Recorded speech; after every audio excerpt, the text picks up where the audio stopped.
Hey everyone, Toby here for another episode of Sprint Car Hub. I caught up with this guy recently, Lockie McHugh, because I figured you'd probably all want to hear from him. For some reason, I kind of wasn't expecting it to be as fun as it was, but it was that fun. It really was enjoyable. We chatted about his awesome run in the USA recently, why he's back in Sydney doing quarantine right now, his incredible success during the previous Australian sprint car racing season, working with ECP Racing and crew chief Nick Speed, where they won 20 races. And of course, we spoke about so much more. If you like this video, please click like just down below. And if you're not already, please click subscribe. I really appreciate people who subscribe. If you do subscribe, when we get to 1,000 subscribers, I'm giving away one of these Sprint Car Hub beanies. I've also got some big plans for Sprint Car Hub over the weeks and months ahead, so if you're not subscribed already, you're gonna wanna subscribe. Just click the button. Anyway, I'm gonna shut up. Here's our chat.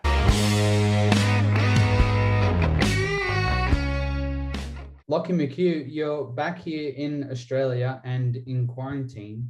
I think the big thing that people will want to know is why didn't you stay over in the States until the Knoxville Nationals? Yeah, that was sort of came about. I'd always planned on going to Darwin and made those arrangements before I even left to go to America. And just with like the 2-week quarantine that I have to do, if I stayed for the Knoxville Nationals, I obviously wouldn't be able to make the Chariots of Thunder series, and it was something I sort of already committed to doing. So I decided came home and doing the quarantine now to make it up to Darwin in time. Did you ever think about changing your mind with how well you're running over there in the States? It definitely crossed my mind, and a lot of people and fans came around and wanted me to actually stay longer. And so the support over there was actually quite surprising how much I gained over there. And so yeah, it definitely crossed my mind, but no, it's good to be home. I was kind of definitely missing home a bit, and looking forward to getting back in the ECP number 7 and see what we can do up there. Your recent run in the States was, I think, pretty impressive, and I'm sure a lot of others would agree. And you also were really impressive here in Australia last season, winning like 20 races or something like that. Would you call the last handful of weeks in the USA a success? And why do you think that is? Yeah, I think it was definitely a success. I mean, going over there, I'd never really planned on, planning on running at the back of the field and running a lot of B mains and that. And then we kind of hit the ground running, and we're having some pretty decent results, which was quite surprising for me actually. And I can't really tell you why that is. It's sort of a new team over there. It was not really organized real well or anything. We kind of just turned up at the racetrack with a bit of bits and went racing. And the package just seemed to work out from the get-go. And everywhere we sort of went, we were pretty decent.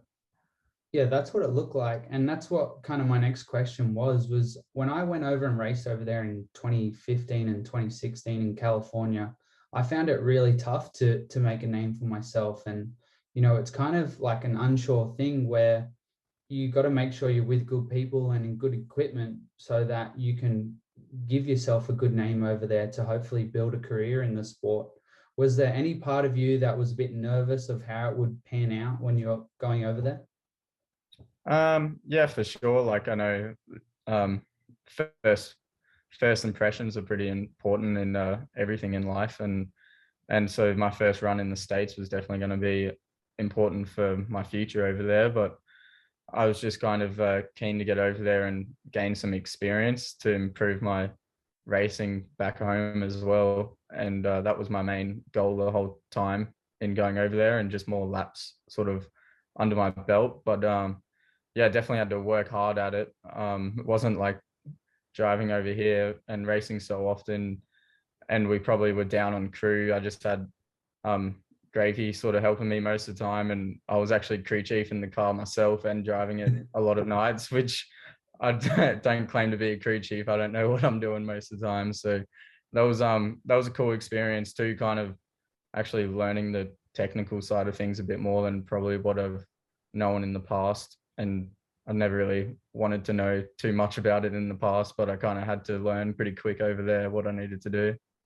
Were you relying on Nick? Were you contacting him, your crew chief here back in Australia, about what to do and when to do it? Yeah, we spoke a bit, and that's kind of like we started a base package, kind of exactly how we run our car over here, Wow. and 'cause that's what I'm used to, and that's what I know. But you know, when you go to places like Eldora and stuff, you obviously can't run that same package. You have to change stuff up a bit with your bars and your shocks a bit, change it around. But Yeah. managed to get it in the ballpark most nights. At what point do you prioritize racing in the USA as opposed to prioritizing it here in Australia? Because to me, I feel like you've got the results on the board now. You've shown potential in the States. Is that a ride that you go back to and you feel like that's secure? Or what are your plans as far as balancing the two countries? I think for the foreseeable future, will be mainly focused on the Australian season, Yeah. and I can, yeah, I think probably end up driving that same car again next year in the States for probably a similar schedule that I did this year, and Yeah. hopefully there's no quarantine and I can stay do the Yeah. Knoxville Nationals and stay maybe a little bit longer, but probably definitely be back to do majority of the season in Australia, and I think that sort of all depends on what sort of drive you pick up as well. If you pick Yeah. up a full-time Outlaws deal or something like James Yeah. is in, and you start to weigh your options up. But at Yeah. the moment, I think Australia is probably the most important thing for me. Last season, you joined ECP Racing, where Nick Speed was working with Robbie Farr for a number of seasons. Did you feel any pressure going into that ride? And what was your mindset going to the racetrack each week? Because I'm trying to think, I put up a post on Sprint Car Hub at the start of the last Australian sprint car season. And I said to people like, hey, give this guy a chance no matter how he goes, because replacing someone like that is a tough gig. Yeah, I think definitely the first few nights I ran, that I probably had pressure, more like pressure I put on myself. I knew I needed to perform pretty well with filling some pretty big shoes, and there was obviously a lot of chatter on Facebook and whatnot, Yeah. and people expecting quite a lot. And but then, you know, I think we won like the first 3 or 4 nights, and then that kind of took the pressure off a bit, and then you kind of we were just enjoying racing each night, and there wasn't really a lot of pressure for the rest of the season, I would say.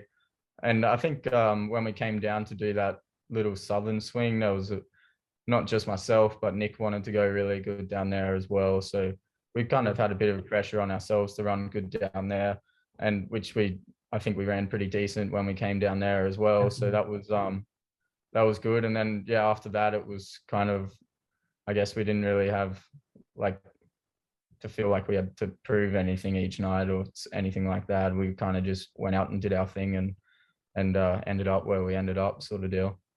I want to know about your relationship with Nick Speed, the crew chief with ECP Racing. He's worked with Robbie for a number of years, like I said, a lot of success with him. Then all of a sudden, he's got a new pilot to work with. Was it difficult for you guys to start speaking the same language and work on things? Did he have to change the car much to suit you? What was that like? No, thoroughly enjoyed my whole experience with Nick, and we haven't really changed a whole lot on the race car. We've done some small tweaks here and there, but nothing nothing crazy. Pretty well the same package that he's always ran, and I felt comfortable, so there was no need to really change anything. What was it like trying to speak the same language at first? Was it like, I have no idea what he's talking about? Is he thinking the same thing with you? Or did you feel like it just clicked straight from the start? And I mean, obviously you had success straight from the start, but I mean, it's a good car. He's a good crew chief. You're a good driver. You're probably going to go decent. But did you feel like there was a few things that you had to iron out for the first handful of races? I would say there was nothing really like that. We kind of yeah, surprising how quickly we kind of clicked from like the first practice night we did.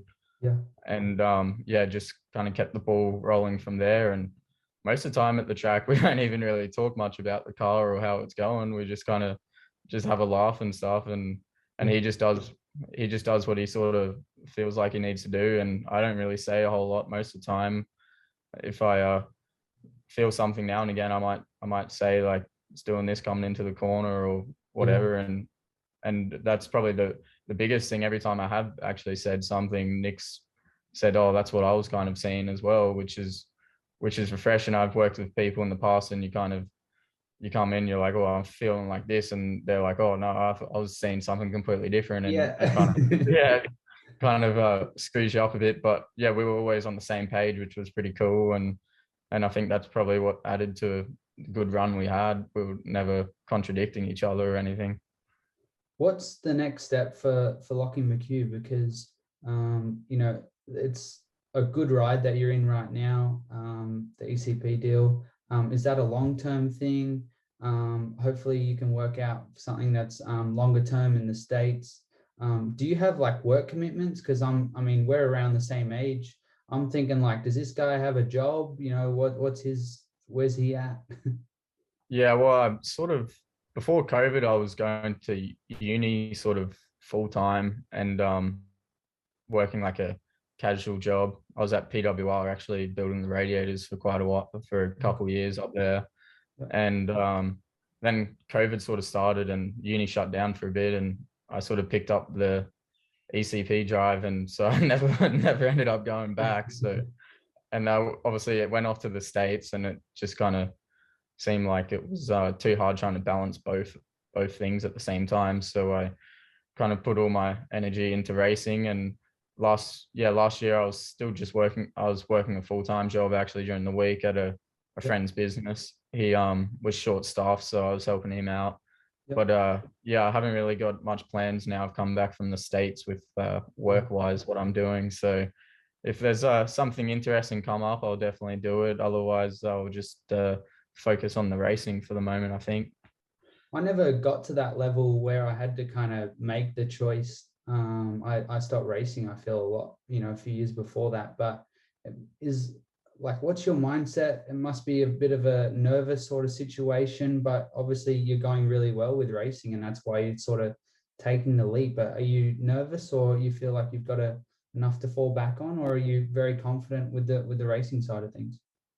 Um, yeah, I guess you're always nervous in your decisions, and I think it was like a fork in my life there. Actually, last year I was either gonna decide either to do to finish my uni degree and focus on that more and probably not race as much, Yeah. or sort of put my focus into racing because I felt like for a while there I was trying to do both and one or the other was always sort of sacrificing a bit because of that, because most of the time the uni exams were on a Saturday or something, so then you'd Yeah. either have to not race or you'd have to defer your exam for like 3 months, and Yeah. then you kind of forgot everything you'd learned by the time you go to do the exam, so it Yeah. kind of just didn't work out. So that was like options I was weighing up was before I picked up the ECP drive was I was sort of considering not racing as much and just doing uni sort of more. But yeah, that once I got the call up to drive the car, I thought I might as well give that a shot, and I can always go back to uni and finish my degree in a year or two if it doesn't work out. So with racing, what are your goals? Like last year here in Australia, you won like, was it 20 races that you won? Yeah, 20. Wow. It seemed like every week or every Sunday I woke up and it was like Lockie McHugh's won another race. And we're like, yeah, there's, Yeah, you know, he's racing at the same couple of tracks, whatever. You know, I feel like most people would have been thinking that. yeah, for But sure. obviously winning any features is difficult. And then, like you said, you wanted to do well, and so did Nick coming down south, and going down to Warrnambool, heading that way. And you did. You were so fast, just basically the same deal as you were doing up in Queensland.